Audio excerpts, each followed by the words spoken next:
What is an investigation? If I think of it, well, I would come up with something like an explanation that an official examination of the facts about a situation, crime, etc. is called investigation. May I repeat? An official examination, because we officially go, a report is made, everything is on firm basis. It is not a wild guess. It is just not an inquiry. It has a legal basis also. So, an official examination of fact, police only, investigation can be done by anybody, any institution, to find out the facts.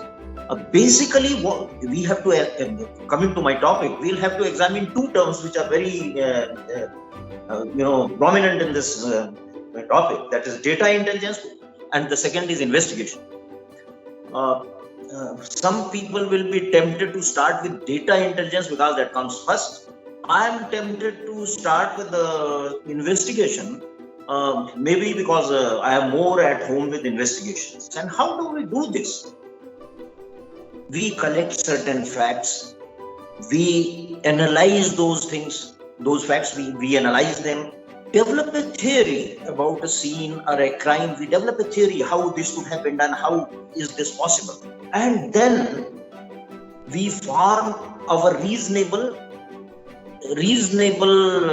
conclusions, and these conclusions are then written down, linked to the scene, linked to the crime, linked to the incident, and submitted to judiciary for further examination. Now, as I said, the first thing to be done is the collection of facts. I'll narrate two small incidents how we proceed.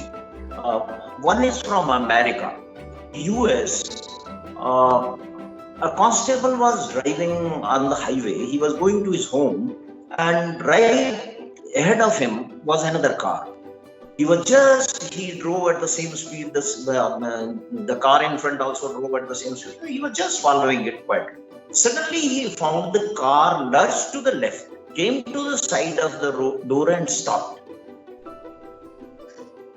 The constable, while overtaking this vehicle, looked towards the vehicle, and he was surprised. He found that there was a lady whose head was literally on the steering wheel, and she was not moving at all. The constable could feel that there was something problematic. He rushed to the car and opened the door and found, in fact, this is a very old case, so there were no automatic locks and all those things. So he opened the door quickly, and he found that the lady was already dead. He tried to find out the reasons how she had died, but there was no injury, no accident. He had seen the car was just driving quietly. There was no accident, no injuries, nothing. Then he thought it must have been a cardiac failure. He informed the people. He informed the police station. Police came in. Everything was done. And when the autopsy was being done, as you will call it, postmortem, and the autopsy was being done, they were surprised that there was a bullet lodged in her left temple. And the bullet had come with such a speed that it could not pierce through, it could not move in, it just got into and just stopped there, so that not even a drop of blood could come out. But the injury was serious enough, and the lady had died. Now, when this investigation came to police, there was nothing, there was no clue, nothing. There was nobody who could fire. There was no visible scene, nothing. And the police were, groping in dark. Suddenly, the investigating officer said, "All right, I want to examine the bullet." On bullet examination, he found that type of bullet was used very rarely, and such weapons were very rare, very, very rare. But as you know, even today in America, there is no central record of weapons. There are no licensing, nothing. Now, how to proceed? how to proceed. He divided the whole area into 4 zones, and they went knocking on the door of each person having any weapon. Each door they knocked and found out whether they had a weapon. And ultimately they came upon 5 persons who had weapon of that bore, that description, which could fire that type of. And on inquiry, they found that one of them had gone fishing. In good old days, in Americans used to go fishing on the sea with the rifles. So this man had fired to kill a fish. The bullet has recoiled from the left surface of water, and it had come over, and as the girl was driving, the window was down. The bullet entered the car, hit her there on the temple, left temple, and got lost there, killing her. There was no intention to commit murder, but here was a death. And as this weapon was a prohibited weapon, the man was prosecuted. Another case that comes to my mind is a case of Hyderabad, a railway accident. And the railway people tried to portray it as if it was a terrorist activity. And this was around, I would say, 73 or 74. But the railway people said, no, the lines were very well maintained and everything, and this is because of terrorists. They did something, they opened the fish plates and disturbed the rails, and that is because of accident. My deputy SP, who was investigating the case, he was trying to collect information, and railways people said we have made all records available, and you can see everything is normal and everything is all right. But my deputy SP had his own doubts. He used to go to the railway area, that area where the accident had occurred, almost daily. After around a month, when he was there, he found that a gang of laborers was working there. He asked the gangmen, what are you doing? They said that these nuts and bolts have to be tightened regularly. And he said, why regularly? The man told him that every time a rail passes, the bolt loses to 2.5 threads. So after some 10 trains have passed, it will make fallout. So we have to tighten it regularly. Now, armed with this knowledge, my deputy SP approached the railway people, and he said, let me have the details of the gang that was working on that area. Now, sir, to everybody's great surprise,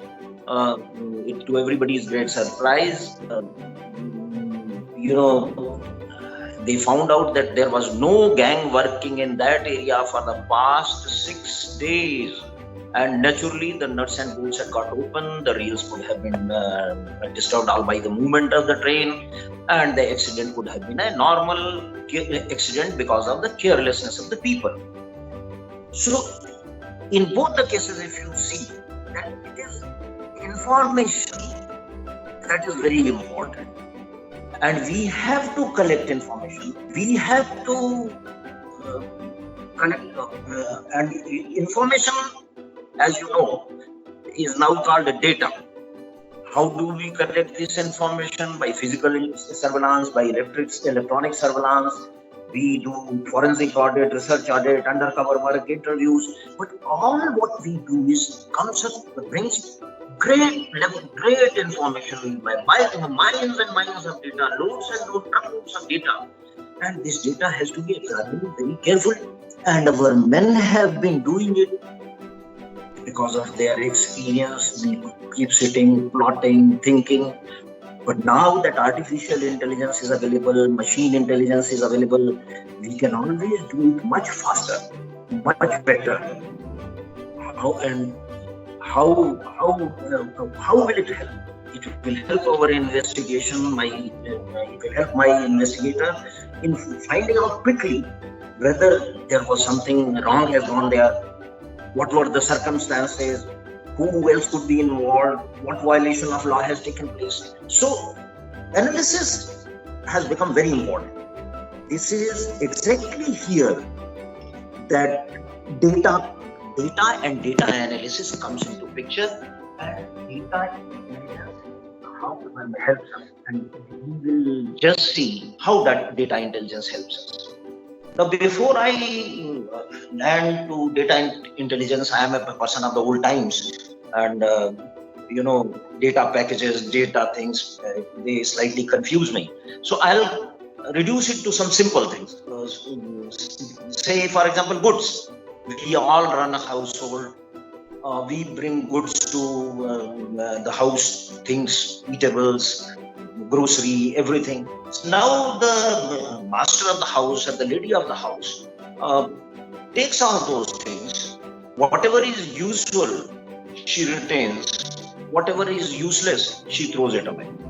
Now, after this has been done, she packages those things, the goods, grocery and anything, she packages them into different packets and keeps them at different places so that when it is required, it becomes available to us quickly.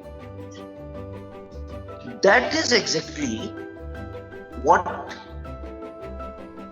data intelligence does to us. Now, what is data? Data is any information coming to us. And with modern, as you will say, systems, computers, machine learning, artificial intelligence, data is flooding. Say, for example, there has been a murder, the accused has run away, we are monitoring his mobile number. Now data is flooding. We are otherwise also monitoring so many things. So data is flooding. So if we have to analyze data, and if we have to come to some conclusion, we have to structure this data. All this data is not useful. So what we do is we discard the data which is not required, and we accept the data which is needed for us. And the data we need, we call it good data. We call it good data because it shall be useful for us to in the next. Once the good data is there, we cannot use it just like that. We have to, like the good lady, we have to package it. We have to create data sets. And we create data sets and we keep it safe so that when it is required, we can use it. So what is data intelligence? Now the data is there. Data has been saved in data sets. And now, if there is an intelligence, say for example, there has been a dacoity where some people have been killed. Now we go to the scene of occurrence, we find that there is certain modus operandi in the method in which this has been done. Some loot has been done, violence has been used, things, doors have been broken or not broken, the tijori has been broken. So we collect this information and we come back to our headquarters and we find out whether there have been similar incidents at other places. And if there are similar incidents at other places, what are the similarities between them? If the modus operandi is similar, if modus operandi is similar, who people could have been involved? From our previous data, we can find out who people could have been involved. So what is data intelligence? It is the interaction and analysis of diverse configuration of data in a way that is meaningful. It should become meaningful so that the data is transformed into a way, in a form in which it helps us in decision making, identifying the accused and linking the accused to the crime. So that is what we are doing. Time and again we are doing the same thing. We shall be doing the same thing. Law enforcement as such creates huge data. As I would say, how we create data, I'll just like to share with you. Even when we were not aware with all these modern gadgets, in good old days, life was slow. So when a person came to a village from outside, the local police station used to send, but find out who he is and from where he has come, he tells, and used to send a slip to the concerned police station that such and such person from your area has come to our area, is camping at such and such place. If he has some crime, criminal information, you send it to me. Similarly, if a known history cheater or a known criminal from a police station traveled to some other place, then this police station used to send lookout notices to all the police stations nearby that such and such person who has a criminal background has traveled to your areas and try to keep an eye on him. So this is data that was being created then. But modern times, such data creation is not possible. This is now that things are very fast. In a village, there may be 20 to 30 people coming every day, going out 50 people going out every day. In cities, it's just impossible to keep track of people coming and going. So that is where computers and modern machines and artificial intelligence have come into picture. Hotels are maintaining their records, hospitals are maintaining their records. They're all electronically maintained. So when we need any information about any person or something, we take all these data, come, analyze them, and then we come to some conclusion. Using data intelligence in investigation helps us in understanding the trends of crime. It also gives us patterns of crime, how it is happening and what are the changes in these patterns. Data intelligence also helps us in predicting the behavior. Say at times we earlier used to say, now look, this gang has struck here at what particular point. After 3 days or 4 days, it has struck at 35 kilometers away from there. Then from the third time, the gang has struck such and such place at around 27 kilometers there.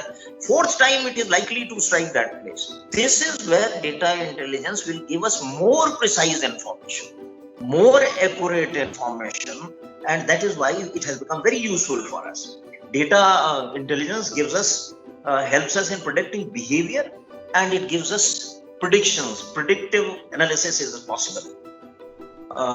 There are a number of tools, Google Analytics and Google AdSense, etc., which help us in data analysis.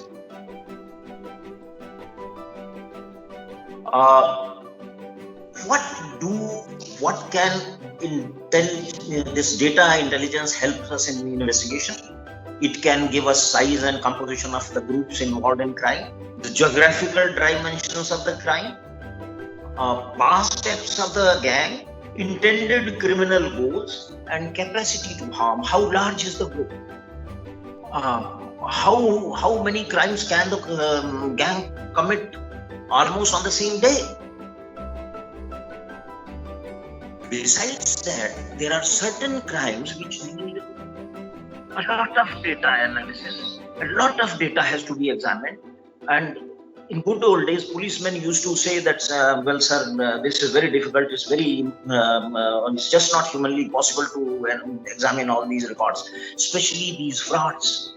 They involve huge chunks of records. So it became very difficult for policemen. Now, with our data intelligence available to us, it's very easy to investigate fraud cases, robbery, dacoity, kidnapping cases, especially in sexual crimes. The data analysis helps us in linking the accused to the crime. So this becomes very, very useful to us. As I was talking, well, the last stage of investigation is that after we have collected the data, we have examined it, analyzed it, and we have come to a conclusion. We have even arrested the person. We have to link the evidence. We have to put it to the court, giving the list of evidence which has to be examined by the court. So now, the data which we have got from electronic sources, is that admissible in court? Yes, sir.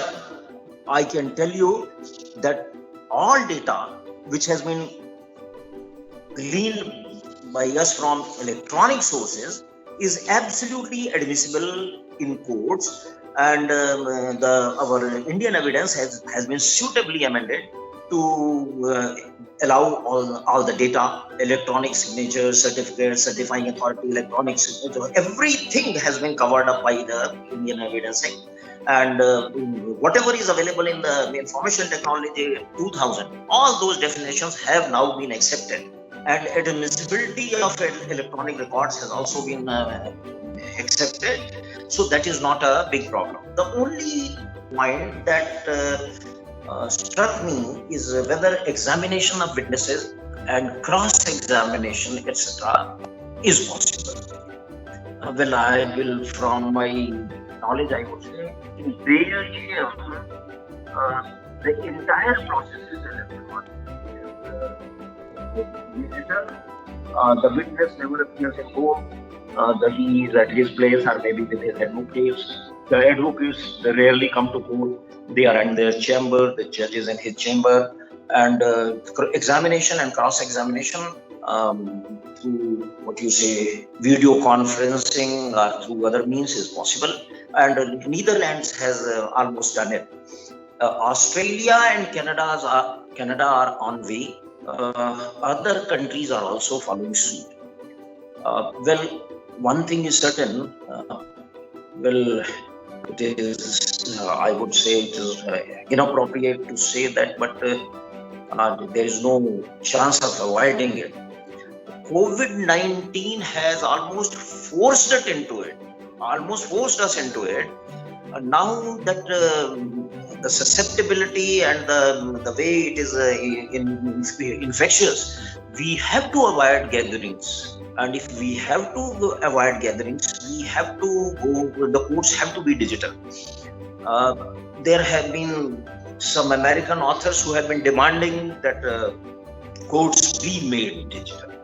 And I hope and I think that with the modern technology, this digitalization of court will be done, and in that case, our data analysis, our electronic evidence, this is all will be very greatly helpful. Thank you, friends.